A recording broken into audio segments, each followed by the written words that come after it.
আমরা দেখেছি নারীদের উপরে সহিংসতা, এটা তো আর বলার অপেক্ষাই রাখে না, তাই না? আমাদের রাজনৈতিক দলগুলো এত নারী বান্ধব যে একটি দল 0% আর আরেকটি দল 3%। চমৎকার নারী বান্ধব বাংলাদেশের রাজনৈতিক দলগুলো। তো এত চমৎকার পরিবেশে আমরা কাজ করি। আমি একজন শ্রমজীবী মানুষ, আমি একজন নারী, এবং নানানভাবেই আমি নিজেকে সংখ্যালঘু সম্প্রদায়ের অন্তর্ভুক্ত মনে করি। তো বাংলাদেশের প্রেক্ষাপটে দাঁড়িয়ে আমার মতন, আমাদের মতন, আপনাদের মতন সাধারণ মানুষদের কষ্টের, সমস্যার, বিপদের জায়গাগুলো যদি রাষ্ট্র সুরক্ষা দিতে না পারে, তাহলে সরকার আসবে, সরকার যাবে, কিন্তু সাধারণ মানুষের জীবনের কোনো পরিবর্তন হবে না। বাংলাদেশ কিন্তু দীর্ঘ সময় প্রধানমন্ত্রীকে ঈশ্বর বানানোর প্রকল্প দেখেছে। প্রধানমন্ত্রী কোনো ভুল করতে পারে না, প্রধানমন্ত্রী ঈশ্বর, বাকিরা সবাই খুব দুষ্ট, সবাই প্রধানমন্ত্রীকে ভুল বোঝায়, সবাই প্রধানমন্ত্রীকে দিয়ে ভুল কাজ করায়, সবাই প্রধানমন্ত্রীকে দিয়ে ভুল কথা বলায়। আমরা যেন ওই ট্র্যাপে আর না পড়ি। মানবাধিকারটা তখন লঙ্ঘিত হয় যখন আমরা আকাশ থেকে হঠাৎ করে ধুম করে নিচে ফেলে আছড়ে ফেলে দিই, সেটাও হয় না। মানে আমাদের আসলে মাত্রা জ্ঞানের কোথাও কোনো সমস্যা আছে সম্ভবত। হ্যাঁ, আমরা মানুষকে হয় ঈশ্বর বানাই, না হলে মানুষকে শয়তান বানাই। মানুষ কিন্তু ঈশ্বরও না, শয়তানও না, মানুষের দোষে গুণে মানুষ। আর প্রধানমন্ত্রীর it's an office, let's deal it professionally, তাই না? এবং আমার মনে হয় তাহলেই দেশে ভারসাম্য থাকবে এবং সকলেরই তাতে মঙ্গল হবে।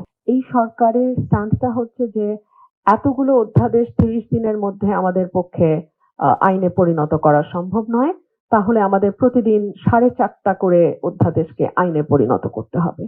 আমি একজন নাগরিক হিসেবে, আইন প্রণেতা হিসেবে এবং একজন ক্ষুদ্র আইনজীবী হিসেবে মনে করি 133টা অধ্যাদেশকে সত্যি সত্যি আসলে আইন করার দরকার নাই। তবে এই যে অধ্যাদেশটি নিয়ে আমরা এখন কথা বলছি, মানবাধিকার কমিশন অধ্যাদেশ, এটিকে আইন করবার প্রয়োজন আছে, শতভাগ প্রয়োজন আছে। আমরা এমন একটা সমাজে, এমন একটা রাষ্ট্রে, এমন একটা সময়ে বাস করছি যেই সময়ে বাংলাদেশে নারী, ধর্মীয়ভাবে সংখ্যালঘু, আহমেদিয়া সম্প্রদায়, আদিবাসী জনগোষ্ঠী, শ্রমজীবী মানুষ, তাদের প্রত্যেকের নাগরিক অধিকার অত্যন্ত সংকুচিত এবং বেশিরভাগ ক্ষেত্রেই সেটা হুমকির মুখে। আপনারা ইতিমধ্যেই জানেন, বম সম্প্রদায়ের কিছু মানুষকে 700 দিনের ওপরে কারাগারে রাখা হয়েছে, কোনো বিচার হয়নি, তাদের জামিন হচ্ছে না, এবং আমরা আসলে তাদের ভবিষ্যতের ব্যাপারে জানি না। তো এখানে সারাপা বোধহয় বলেছেন মানবাধিকারের সংজ্ঞার ক্ষেত্রে লাস্টের যে লাইনটা যদি আমরা দেখি, বাংলাদেশে প্রচলিত আইনের সহিত সামঞ্জস্যপূর্ণ প্রথাগত আন্তর্জাতিক মানবাধিকার আইন দ্বারা স্বীকৃত মানবাধিকার, অর্থাৎ দেশের আইন দ্বারা স্বীকৃত হতে হবে, আর না হলে সেটা আন্তর্জাতিক আইন দ্বারা স্বীকৃত হতে হবে। কিন্তু বাংলাদেশে তো আমরা ডিজিটাল সিকিউরিটি অ্যাক্টের মতো আইন দেখেছি, অর্থাৎ যেই আইন নিজেই মানবাধিকার লঙ্ঘন করে এমন আইনও তো আমরা দেখেছি। আবার এমন অনেক আইন হতে পারত সুরক্ষা দেবার জন্য, আমার মতো নারীদের সুরক্ষা দেবার জন্য, কিন্তু সেটা হয়নি।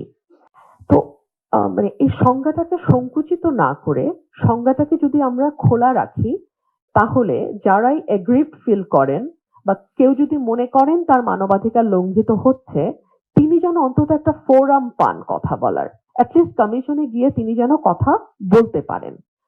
আমার দ্বিতীয় যে অবজারভেশন সেটা হচ্ছে বাছাই কমিটি, কারা আসলে চেয়ারম্যান এবং কমিশনের শূন্য পদগুলোতে যাবেন, এটা খুব ভারসাম্যপূর্ণভাবে তৈরি করা হয়েছে। এখানে প্রধান বিচারপতি কর্তৃক আপিল বিভাগের একজন বিচারক থাকবেন, তিনি সভাপতিত্ব করবেন। জাতীয় সংসদের বিরোধী দল থেকে একজন সাংসদ এবং সরকার দলীয় দল থেকে একজন, বিশ্ববিদ্যালয় থেকে একজন অধ্যাপক, একজন নাগরিক প্রতিনিধি, একজন সম্পাদক মানে পত্রিকার সাংবাদিক, এবং আরেকজন ক্ষুদ্র নৃগোষ্ঠী বা আদিবাসী সম্প্রদায়কে রিপ্রেজেন্ট করে। আমি জানি না এই সরকার এটি কতটুকু অ্যাজ ইট ইজ রাখবে, কিন্তু আমার মনে হয় যে এই যে একটা ভারসাম্যপূর্ণ বাছাই কমিটি, এটাকে এভাবে রাখলেই ভালো হয়।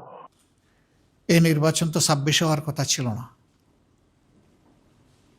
সংবিধান মানলেই নির্বাচন হবে 29-এ, 26-এ হয়েছে 24-এর কারণে।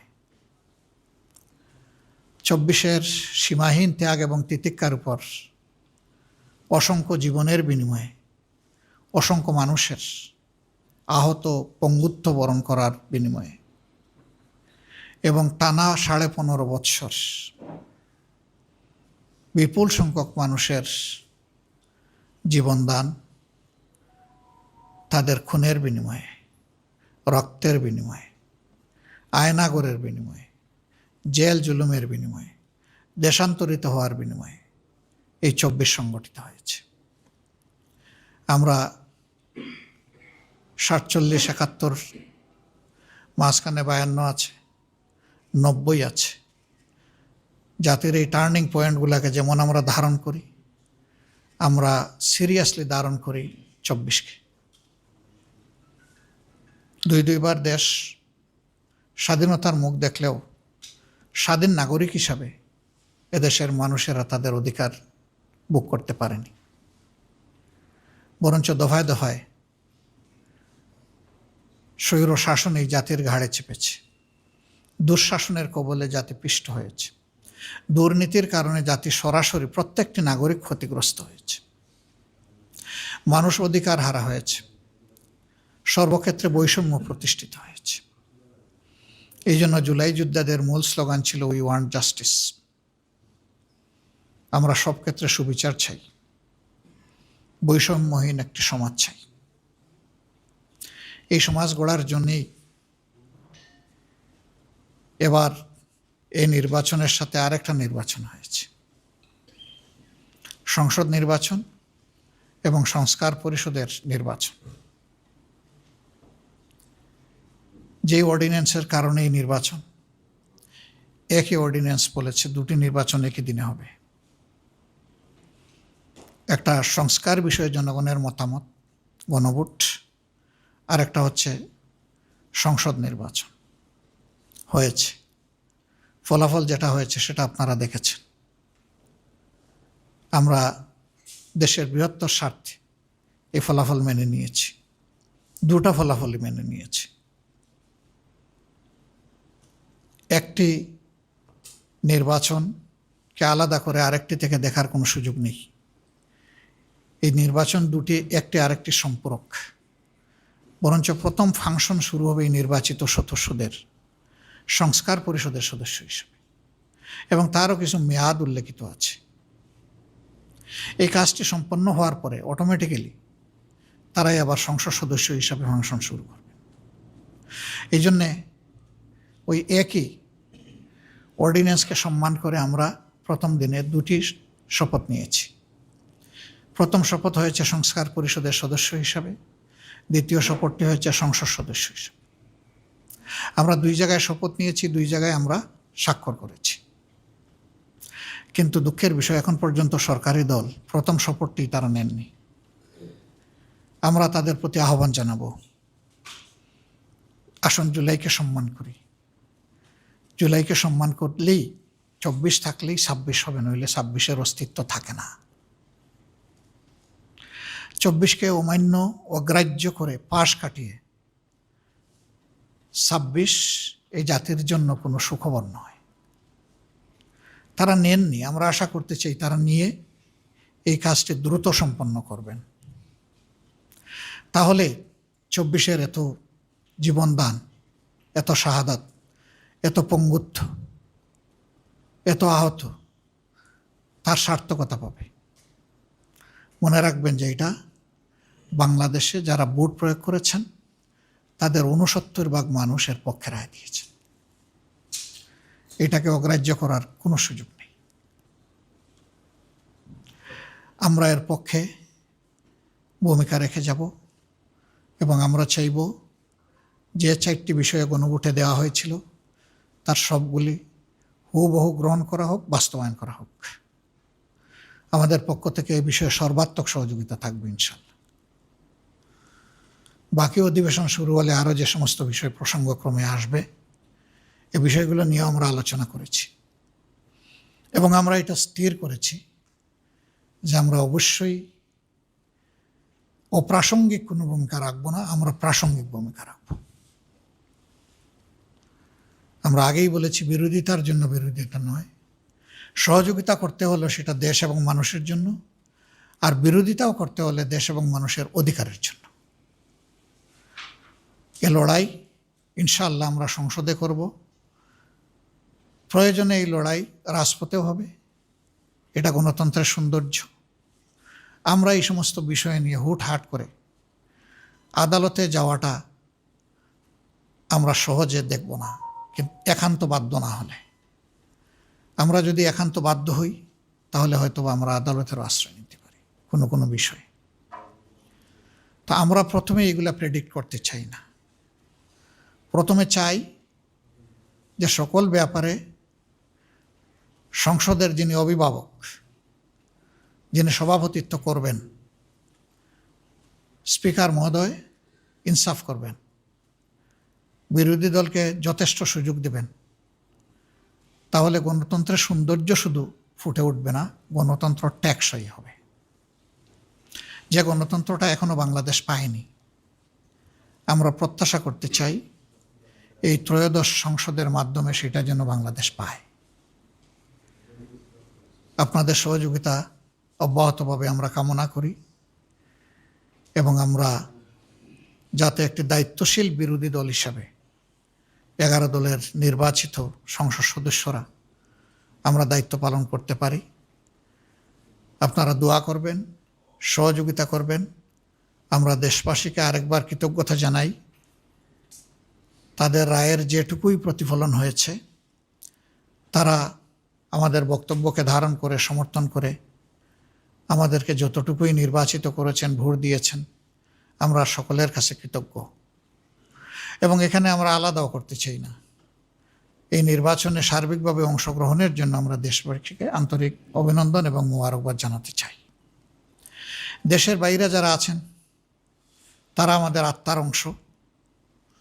জুলাই পরিবর্তন, 71-এর মুক্তিযুদ্ধ, 90-এর গণ আন্দোলন, সকল ক্ষেত্রেই তাদের আন্তরিক সম্পৃক্ততা ছিল। বিশেষ করে জুলাইয়ের উত্তাল দিনগুলোতে শুধু বাংলাদেশ উত্তাল ছিল না, প্রবাসীরা যে যেখানে ছিলেন দুনিয়ার, তারা সম্পৃক্ত হয়ে গিয়েছিলেন, রেমিটেন্স বন্ধ করে দিয়েছিলেন।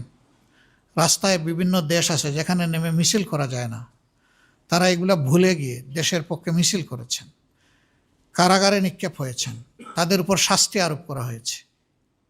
আমরা তাদের ভূমিকাগুলোকে শ্রদ্ধার সাথে স্মরণ করি।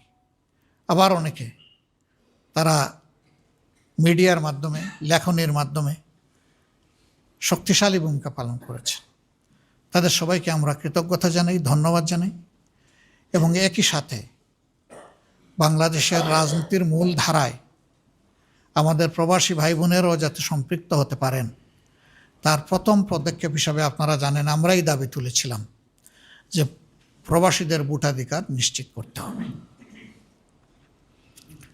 সেটা হয়েছে, বহুলাংশে হয়েছে, পুরাপুরি না হলেও এই শুভ কাজটার সূচনা হয়েছে।